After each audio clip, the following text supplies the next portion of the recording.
Hey there, Minnesota Vikings fans. You are listening to the Purple People podcast. We are live late, but better than never, right? I'm your host for this evening, Kyle West. Adam Carlson is with me. He is phoned in. He's having a bit of a technical difficulty with his internet. But you Yeah, are with us, Adam. Thank you for being with us. we're having some major problems with internet and cable in my area, so I'm rocking this through the phone. So I got the classic picture here of me with the thumbs up, where I look hmm whiter than Casper, but I'm here. I'm trying.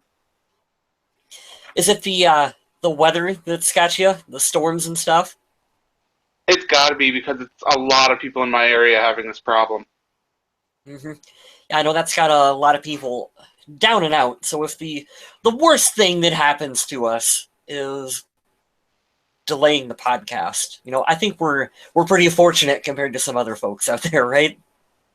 That's true. There's a lot of tragedy going on right now. So first world problems Definitely, here with the internet, but man, I wish it were working. definitely. A lot of money. hmm Well, let's kick this off. This is Purple People Podcast, episode number 201, Horn to be Wild. Heyo. Yeah, that's right. Horn This is horn. going to be leading into that kind of awful thing that they're putting outside the Bank Stadium. Let's just start with that one. I think we should not because that's one of the major topics, I believe.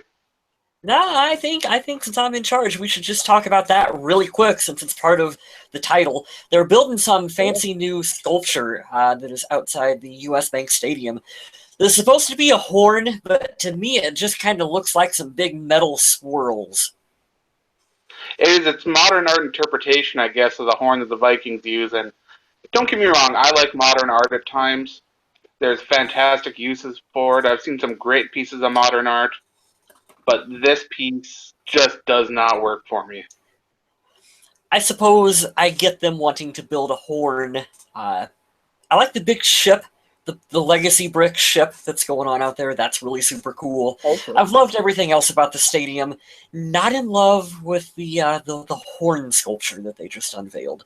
But like you said, that's for our main topic where we're going to be talking about the U.S. Bank Stadium. We got some quick hits that we're going to get to first. Lots of them. Lots of quick hits. We're going to start with the legendary head coach of the Minnesota Vikings, Bud Grant. You guys know who he is. He's been having these garage sales for the past couple years. Really awesome. You can meet Bud Grant. You can get autographed memorabilia. It seems like they're selling more and more stuff every year, more than just your typical garage sale. Well, these are going to be going on in Bloomington on May 18th and May 20th. So if you were in the area, stop by and get to meet the legend Bud Grant and see what he's got for sale. Yeah, his family brings a bunch of stuff too, so if you're just into regular rummage sale stuff, they got DVDs, kid stuff, all that kind of stuff, because the Grant family does use this as an opportunity to sell some of their stuff as well. Mm-hmm. But Bud Grant does order some other stuff like pennants and hats and other things that you can buy there and have autographed. And there's some old memorabilia as well that you can have him sign, or even if you just want to shake his hand and thank him and all that kind of stuff, he's usually on hand for it. Mm-hmm. I know a lot of Vikings fans on Twitter right away were asking if the polo shirt that he wore last year Oh, outdoors when he didn't wear the coat, if that polo shirt was going to be coming up for sale, and we don't know, but if it does, I'm imagining it's going to go pretty darn quick. it belongs in a museum. It totally should be. They're going to have that area for like legendary Vikings jerseys and whatnot, and they should totally put that polo shirt in there because that's now a part of Vikings lore. Absolutely. Let's see. Let's see here. We got the Pro Football Focus top 50 ranking of 2015. A couple Minnesota Vikings made that list. Linval Joseph at number 48, and Mr. Joe Berger, one of Adam's favorites, made it at number 40. Yeah. Now the list is going to be 101, but not all the people have been revealed. So seeing the Ah, Minnesota Vikings there in the top 50 is pretty sweet. Uh, Honestly, I bet most people weren't thinking that if it were going to be two players, that it was going to be Linval and Berger. But Berger quietly had a fantastic year. at center, filling in for John Sullivan. So it'll be interesting to see how that goes. I mean, if Sullivan still isn't able to go, the Vikings do have that quality guy to back up there in Berger. So good to see. And we were talking in the chat before the show started here, Adam. I was chatting with Jacob a little bit about our favorite defensive players on the Vikings. And Linval Joseph, I didn't get a chance to mention. Harrison Smith is mine, by the way. But Linval Joseph is quietly just an absolute beast. Oh, he's not out there for the That's Vikings. He eats. He's a hungry guy. Yeah, Gobbles up those definitely. offensive linemen. Definitely. He is a very big reason as to why the Vikings defense can be as good as what it can be is with Linval Joseph. When he got brought over by the Giants, a lot of people didn't know what to expect. I mean, over there, the Giants never really had a really great pass rush to couple up with him. So when the Minnesota Vikings brought him in, they've got these two good pass rushers, in Robinson and Griffin over there working. It allowed Joseph to be able to do what he does best and be that hybrid pass rusher from the inside as well as gap stopper. So it was really a cool opportunity for him to come to Minnesota, and Minnesota is definitely getting the most out of bringing him here. Let's see here. Our next quick hit, we've got the Minnesota Vikings pregame tailgating could be in jeopardy thanks to a proposed Minneapolis ordinance. I don't like the sounds of this one.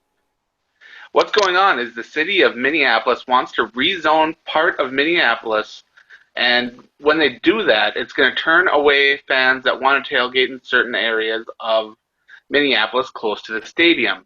Now, this is a problem only because these areas had been agreed upon between the community and the Vikings as being areas that could be used for tailgating. It was part of the reason why having built a stadium that large was kind of an acceptable thing. Because let's be honest, US Bank Stadium is much larger than the Metrodome. It's a way bigger building. I believe it's twice the size, right, Adam? Like you can fit the old Metrodome twice inside of this one. Sounds about right. Yeah. But a lot of that area around the stadium was what was used for tailgating. And so now that they have all that extra room there for US Bank Stadium, the tailgating area had to be expanded as well. And they got the okay from some of the local businesses and people in the area, but there is a meeting at Minneapolis City Hall, and I do have the information on that in my article on the Viking Age about tailgating. And it's an open forum, so you can go in, express your opinion. Tailgating is a really important part of the Minnesota Vikings history. Whether you're a member of the VWO who always hang out or just a regular game goer who loves meeting Vikings fans or having a drink in the parking lot or something, these are the kind of traditions that I got to experience when I went to Vikings games, and I think other people should be able to as well. And to have that taken away by a city ordinance could really hurt the whole experience of attending a game. It really could. And tailgating, like you said, is a big part, and it's a fun thing for fans to do. And it's not just about, going out and getting drunk. Like you meet lots of really cool fans that way because everyone is so excited for your team, and it's just fun. It's a fun ritual to go out and to be able to do. And the ordinances, we've had issues with that here in town, and even on a small scale, living in a town of 8,000 here in the Midwest in Iowa, like what I do, zoning ordinances pop up for the stupidest reasons, and they're able. Yeah, whoa, that was loud. Oh yeah. A really loud buzz there, Adam. My phone. But yeah, like a text message.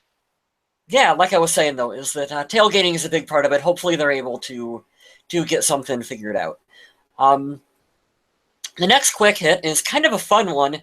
I like this. If you guys haven't been to Vikings.com, you need to, because all the rookies had their headshots taken. Now, why would you care about their headshots taken? Because they have awesome, fantastic 80s style laser backgrounds. That's why. It reminds me, I legitimately have a family photo that was taken back in like 93 at a Sears that was in the mall, and it had the laser background. So I am all too familiar with that once very popular style of photograph. that style came right before the ladders with paint cans. That was a big trend.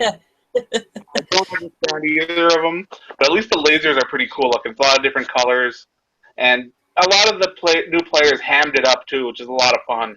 It was cool to see them having that kind of fun and just letting loose a little bit when things are going to get real serious here soon. As a photographer myself, I can tell you how much I laugh at some of the old styles of, like I said, when you used to go to Sears and get the super cheesy backgrounds, and I'm glad that style is gone. So it was really funny, and like you said, it's fun that on the Vikings website they clown around. I love when they do it when it's check-in day for the rookies, or the whole team, excuse me, when it comes to training camp time. And they usually have all the props, kind of the Halloween props and stuff and whatnot, where they can let the players kind of clown around and take photos in the booth. And it's neat to get a chance to get to know the players and get to know their personalities a little bit off the field. Absolutely. And these are young guys that are going to come in and they're going to need some attention. And doing things like this already, especially, I believe it was Kendrick Brothers that had his picture taken, was just having a blast with it. Yeah. I'm not a big following for the guy. I like him. I'm rooting for him, and seeing that picture of him just having fun made it even better. We got a bit of a roster update coming in for you guys. Couple players cut, couple players signed to get the roster to 90. The signings: Duluth running back C.J. Ham, cornerback Trey Robertson, and wide receiver Tony Stratemeyer. They cut John Loudermilk, and that gives us at a 90-man roster currently. Yep, and that is the maximum that a team can bring into training camp. So if they want to bring anyone else in, they'll have to cut a guy now. Yep. Lots of just preparing and getting ready for the beginning of training camp. I don't know much about these guys, but competition is always good, and I like to see them continually trying to work and just never be complacent with what they have. I think Rick Spielman does an excellent job of always trying to provide competition with, a few minor examples that I've disagreed with in the past, but overall, I think they do a good job with it. I'll admit I know nothing about Ham, but the other two guys have been guys that have been changing positions their entire career. I believe one is a quarterback turned wide receiver, one's a wide receiver turned cornerback or something. Wide receiver turned cornerback turned wide receiver. Joe Webb. These guys have been jumped around so much that Minnesota's trying to find a way to hold on to them. I know that the Minnesota guy is actually the NCAA leader in return yards. So that's something interesting. Competition for Cordero Patterson. or the other return man, who I won't mention, Marcus Sherrills. Making one of the guys listening probably pretty mad. Okay. Hey, I like this next one. Adrian Peterson. He can endure 5 more training camps. Adam? Oh. He said that he's got 5 more training camps in him, and then he'll probably hang it up. Which is pretty interesting. Then he went on to say that he could play until he's 40. I did see those comments. I mean, the math doesn't quite add up, but it's not like he has been extremely active in training camps in the past. Mm-hmm. So all in all, it was an interesting statement. And between the two, it's odd to see how he I don't know, his mind just fascinates me because some of the stuff he said just blows my mind. And I like the fact that he's still kind of thinking long-term for the team. A lot of players, especially at the running back position, when you get to the age that he's getting, you're thinking, 1 year, 2 years left, and then maybe retirement. And, I mean, look at what happened, different position, but look at Calvin Johnson, who just kind of retired a little bit out of nowhere. And Adrian, I like the fact that he's still thinking 5 more years or playing until he's 40. Like, he's not complacent. He's a competitor. He wants to win. I like his comments that he made about the team competing for a Super Bowl this year. I like that. I like the fact that he's not just he's not in it just simply to break records. for himself and for personal gain. He still, like he always has, he wants this team to win, and I think that he wants to do that in Minnesota for a while. I think he wants to finish his career out with us now. It's weird to look at him and then see the parallel to other players like him. Like at the time, he was in the same breath as Frank Gore. And now Frank Gore is talking about how upset he is that he didn't reach 1,000 yards this year. Mm-hmm. But Frank Gore is already talking about how he wants to get back to that point. Meanwhile, Adrian Peterson is talking about how he is at that point and wants to continue to be at that point. It's a different path. It's a different goal. But all in all, it's just guys wanting to be their best. Totally, and that's what I love about Adrian, is that he's always wanting to be that competitor and always compete. And speaking of competitors, the NFLPA's Rising 50 list includes Stefon Diggs, Diggsy, and Laquan Treadwell, two wide receivers hoping to make a splash for Teddy Bridgewater and the Vikings this season. What do you think, Adam? If you're not familiar with the Rising 50 list, what it essentially is they take a list of all the players that were the top sellers in merchandise sales. They take a look at those lists and they say, okay, who are the next players that should be selling a lot of merchandise? And in order to be on that list, you can never have been in the top 50 before, so that eliminates Adrian Peterson, Teddy Bridgewater, stuff like that. And they see two of those Minnesota Vikings players as being guys that could be big merchandise sellers in the future. And honestly, if Diggs has another solid season, I could see him being a guy that a lot of people run out and buy a jersey of. And Treadwell, a lot of people are already excited about him. If he can catch double-digit touchdowns or something this season, his jersey's a fly off the rack too. I think there's already a lot of people that are buying Laquan's jersey. I know from personal experience on Stefon Diggs that I've sold a couple pieces of digital art that I've done for him. So there's definitely interest in those. I will say that just from reading your quick hit, I had no idea that it was about jersey merchandise sales, which I couldn't give a crap about. But I will say that those two are rising stars for the Minnesota Vikings and should have lots of production for Teddy Bridgewater this year, and that's the important thing. Well, the thing to look at it is, yes, it's about jersey sales, but it's also about player expectations. You'll notice that they're wide receivers, of course, because wide receivers will get the most attention on the team other than quarterbacks or, amazing running backs. Skill positions, that's where the money is. But you got to think of this as the NFLPA saying these guys have the potential to light it up, to make themselves known in the league, and to make an impact for their teams. Yes, it's about merchandise sales, but you don't sell merchandise by sitting on the bench unless you're Tim Tebow or Johnny Manziel.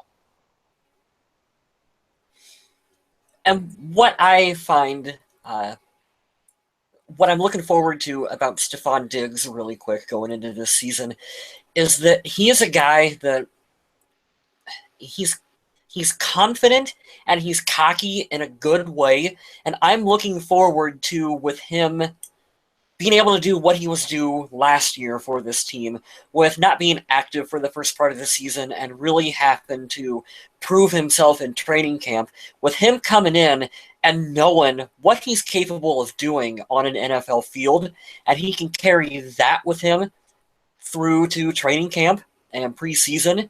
I'm really hoping that he can go out and he can shine and have a good connection with Teddy. For Laquan, Adam, did you see the one-handed catch that he made? He did those all throughout his college career. Holy crap. And it was like a horrible... I watched like a recording of someone's computer screen with their phone where it was like going crooked and off camera, and I thought that Bigfoot was going to pop up in the background because that's how bad the quality was. But it was still an amazing one-handed catch that he went out there and brought in. And if he can do that for Teddy, look out, because that's going to open it up for Adrian and just all kinds of awesome things for this offense. That makes me super excited for this team. really well. That's one of his big strengths, is that if a pass isn't on the money, he can find a way to haul it in. Mm-hmm. And going back to Stephon Diggs for a second, he has to know that he's penciled in as a starter this year. But the key word there is pencil. Oh, yeah. If he has a poor training camp and a poor preseason, there are guys, Charles Johnson's one of them, even if Cordero Patterson comes out and proves that he's working hard and can be explosive on the outside, he could unseat him. These spots are not written in ink. And Stephon Diggs is one of those guys that he knows it, and he'll come out and he'll work hard, and he'll be sure to try to win that spot. Because let's be honest, Treadwell's got the other one, barring something major going on. You don't spend a first-round pick on a guy, a wide receiver, and just not use him unless there's a major issue going on with him. Yeah, for sure. And speaking of the draft picks, the Minnesota Vikings have signed 7 of their 8 2016 draft picks. I believe, Adam, the only one that has not signed is Laquan Treadwell. That's correct. And with the Washington Redskins signing Josh Doctson, I do believe that Treadwell won't be too far behind. I'm not concerned about it. I know in the press conferences that Mike Zimmer has had, the media has asked him, and he said the same thing. He said he's not worried about it. And that, well, I'll tell you one thing. I don't know why the media asks Mike Zimmer about player contracts, because he instantly gets kind of pissed off and is like, I don't care. I don't deal with that. Don't ask me. I don't know, and I'm not going to tell you anything. And that's why I love Mike Zimmer. He's just so to the point. Mike Zimmer's to take the players that are given to him and get wins. Put together the best teams he can to put out there and win games. If Treadwell doesn't sign his contract, he can't do anything about it. He'll put the best product he can out there. Mm-hmm. You would think, wouldn't you think, Adam, that the media, the guys that do this for a job, would figure that out by now on what to not ask him? And I realize maybe they have certain requirements for things they have to ask him. But if I was in their position, I'm going to ask Mike Zimmer a question that I feel like he will answer and not ask him something ridiculous that I know he's not going to give an answer. But that's what's so frustrating, right? No, I'm not telling you that. Yeah, it's frustrating, I think, to people like you and me I would love to do what some of the pro Viking sports writers do, and I feel like they waste their opportunities with just silly, stupid stuff, where if I was them, I would have a whole host of actual things I would want to ask Mike Zimmer that maybe you could get an actual response out of. Yeah. That's my little mini side rant there. And too often, way more often than they should, the reporters do ask questions that they know a coach won't or shouldn't answer, but for some reason they try to get the information out anyway. I don't get it. What's the win in that? I don't know. Don't know. Let's move on to our main topic for the day. We're going to talk briefly about US Bank Stadium. We got some interesting little facts here. It's getting so close to this thing just finally being done, and I know we are all super excited. They have laid the turf down. It has been installed. We have turf in US Bank Stadium. Sure do, and it's starting to look like a football field in there instead of just a big arena. Mm-hmm. I haven't seen photos yet of it yet. Have you? I posted up an article today with 2 videos on the Viking Age, so if you haven't seen that, it's worth checking out. There's some really cool features going on with the turf. First of all, from what I've seen from the numbers, it looks as though they're going to have the same serifs or sails on the numbers on the field as the Vikings have on their jerseys, which is really cool because not a lot of teams take the opportunity to really personalize that part of the field. And not only will it make the home field feel more like home to them, but it'll be unique to television broadcasts as well. So that's going to be a lot of fun. Another cool feature that's coming in with the field itself is that the end zones can be absolutely rolled up, taken out, and different end zones can be taken in and put right in their place just interchangeably. They don't have to tear up the whole field to do it or anything. It's just a seamless in and out kind of deal. It'll make things really easy if other sporting events are held there or they want to preserve that for some other time.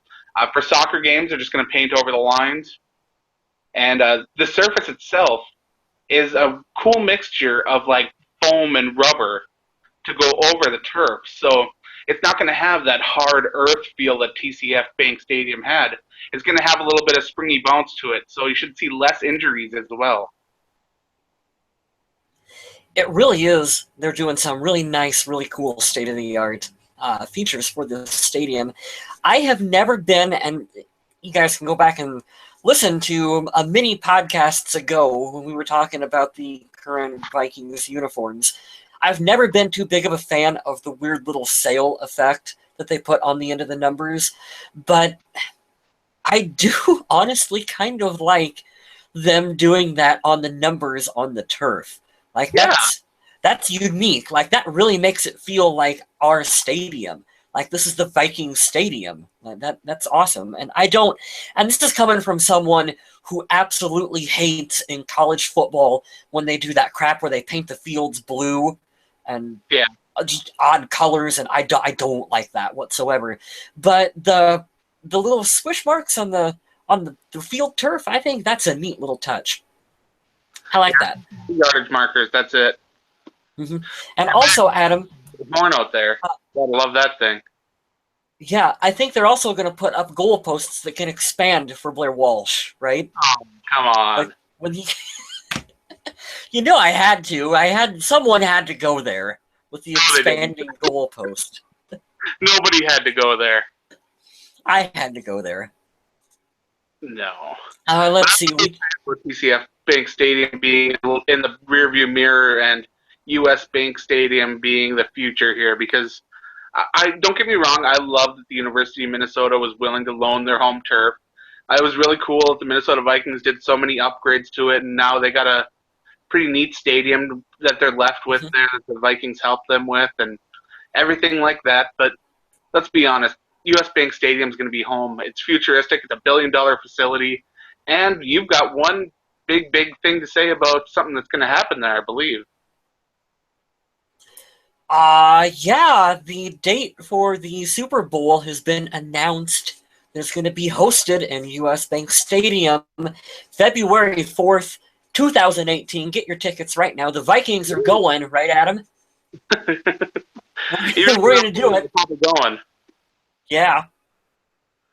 But I don't know when tickets go on sale, but I'm guessing they're going to be a lot of money. I'm betting so. So start saving now if you guys want to go to that one. I wonder, I was thinking about this when we were talking, about how excited we all are for U.S. Bank Stadium. And I was wondering if in 5 to 10 years, if people are going to look back fondly Metrodome and talk positively about the old Metrodome, because I know towards the end everyone was really super tough on the building and was ready for it to go because it was outdated and they desperately needed a new stadium. But after that gets kind of you can kind of forget about the end a little bit once we get used to US Bank Stadium, kind of like people reminisce fondly about playing outdoors years ago in the old Met Stadium for the Vikings, and how people talked about how they loved the outdoors and the elements and Bud Grant and the snow.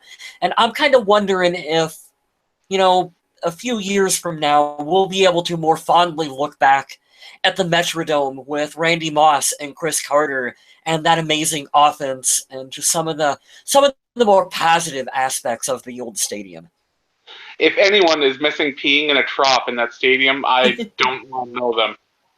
Yeah, but you'll forget about that. You won't think about that in 5 years. I mean, the hardcore fans will. You'll joke about it, but I don't think you'll be able to go back and you'll be able to remember some of the awesome games and some of the. It'll always be a part of history. There'll always be great memories there. I'll always remember going to watch the Redskins and the Vikings there on Thursday Night Football. I'll always remember that. It was a fantastic game. Came down to the last seconds. And man, was it loud and rowdy, met a lot of cool people. It was an experience I'll never forget. But I'm glad that building is in the past, and I hope to make some new memories just as cool in U.S. Bank Stadium. Yeah, I am just super, super excited for the opening of US Bank Stadium. I can't wait to see this thing on TV, and I'm just see it in person and to get a chance to see the big legacy ship that's out front with the video screen for the sail and just all the neat, unique features that they keep doing. And we gotta find our brick. Yeah, find our brick. That would be awesome if we could find the podcast Purple People podcast brick that we got out there with the three of us on it, and just all the fun features that they've put into this. Really seems like it's going to be one of the best fan stadiums in the NFL, and I would say that even without being the bias of being a Vikings fan. Like, I think just in general, we've got one of the best facilities, and we really should be proud of this. Now, just a reminder to fans, there will be sticker shock. You won't be able to get into Vikings games for the cheap prices you used to be able to. You're going to be paying premium to get into this new facility, but the way it's built up, it should be worth it. It's going to be worth it. And yeah, I think I was able to get tickets for, I think it was like $14 on StubHub to the Metrodome. I don't remember. Do you remember how much you paid for yours, Adam? Not much. Yeah, it was like $14 on StubHub. And so yeah, you're going to be first. I think it was $70 or something. Mm-hmm. You're going to be paying a bit more, but you're going to be getting a premium experience for this stadium, so it's worth it. And not that I know Vikings fans will support it, but I hope everyone really makes an effort to go out and support this fantastic new structure. Absolutely. Even if you go and watch Luke Bryan or Metallica, or if you're a soccer fan, you go watch the soccer game going on there. I was really sad when I found out that Prince was in talks to do a concert there at US Bank Stadium before his death. That made me really sad. Mm-hmm. Yeah, that would have been cool to see him play there. Maybe they'll do hologram Prince like they did. Hologram Tupac can play at the stadium. You never know. They can be It's not the same. No, that was a joke. That hologram stuff is the stupidest junk. Don't do that. Just don't do that with Prince. We are slackers. We did not have social media question of the week. Totally my fault. I will take up for that one. But yes, over there. Work was kind of crazy this week on my end as well too. But we do. And it was not good. Mm-hmm. We do have a social media question for next week for you guys, which we will totally 100% post this time around. It's the same question we asked you guys last week. We're just going to post it back up. Yeah, we're just going to post it again. So what position are you guys most interested in watching in training camp this year? Let us know over on Facebook.com/Purple People Podcast. Don't know why I said it like that. Or you can tweet us at Purple People Pod, and we will get back to you, and we will let you know. Yeah, we could use your answer in the next show. There's going to be a lot of great position battles going on. They're going to be a lot of fun to watch. A lot of young guys fighting for spots. A lot of veterans fighting to hold on. And to be honest, just competition everywhere. It's going to be great to Competition breeds success. Can't wait. It really does. And I want to apologize to everyone for being late. Like I said, I've been having some severe internet problems here, and I had to call in using my phone, which is why I don't have the picture kicking there. My data plan isn't exactly fantastic, so I can't use a lot of that because I'm cheap. Yeah, you guys. Thank you to everyone who's around in the chat. We really do appreciate it, and to the people who actually listen every week. Sorry again about the quality of the call and everything. That's my fault. I'm gonna have to maybe look into a different internet service provider. That's all. It's funny because before we scheduled live shows, we would just do it between us over Skype.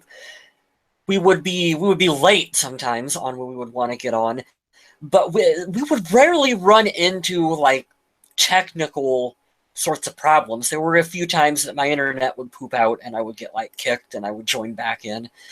And it seems like since we went live, we've had more kind of technical problems kick up over these last few episodes than what we ever did when we were doing it on Skype. But I guess that's part of the fun of doing a live show, right, Adam? Hey, that's part of the fun, just rolling with the punches.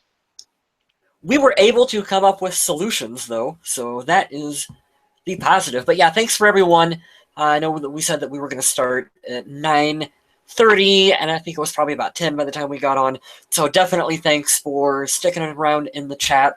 Sorry I didn't have much of an opportunity to chit-chat with you guys like I usually do, but I'm trying to read the notes and look at the chat a little difficult at the same time. But yeah, usually I'm there to help out, to read with some of the quick hits and stuff like that. But since I'm on my phone, I can't really pull any of that up, and it's a mess. Hopefully next week I don't have to do this. That's what I'm hoping. Fingers crossed. Yeah, hope you can get that internet figured out, Adam. But I think that will wrap it up for everyone for this week. I don't want to steal your line, so I will let you say it, sir. I just want to thank everyone for tuning in, and we're going to look into getting this up on the Google Podcasts, because I know that's a new thing now. I don't know if you know about that. But there is a Google Podcast now. We're going to look into getting it on there. But we still get up on iTunes all the time, and I share this on the Viking Age and on the Facebook page. So head on over, check us out there. The Viking Age is where you can find me, as well as Undead Walking. Good stuff over there. Fear the Walking Dead, picking up, getting a little crazy, getting a little nuts over there. Photography.com. He's got some great stuff there for gifts or for your own house. You can buy shirts, blankets, pillows. It's coming up to training camp time, folks, and training camp time means you need stuff to get autographed for Mankato, and I can hook you up with stuff. Good stuff, cool stuff. You can have Mr. Kyle West sign that for you at training camp, and you get the player to sign it as well, and you got, boom, double autograph. Yeah, then just no value at that point. On that note, I'd like to thank everyone again for listening, and remember to stay classy, Minnesota.